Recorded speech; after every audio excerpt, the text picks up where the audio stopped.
Guys, sino naman ang nakapanood ngayon guys sa ano guys sa bagong viral ngayon guys yung ano yung Pinay guys na ano sabay silang naligo guys. Tapos grabe guys, may tattoo pa guys, may tattoo dito yung babae guys Pinay. Tapos yung lalaki guys, ang alam ko kasi guys ano ibang lahi. Basta ganun siya guys. Grabe, sobrang viral yan ngayon guys.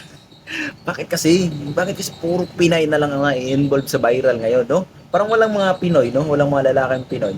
Hindi ko lang alam. Nung nakaraan yata, parang Pinoy yung ano, yung tawag nun si Lollipop Girl, no? Parang Pinoy yata yun. Hindi ko alam, hindi ko sure yun.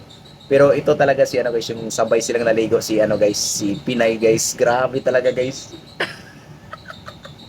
Sino-sino naman kayo nakapanood guys. Guys, sa mga gustong magpapasa, comment kayo sa baba guys. Baka sakaling gagana sa inyo yung ating mga anting-anting. So yun lang guys ha. Yun lang usapan natin guys. Mga bagong viral.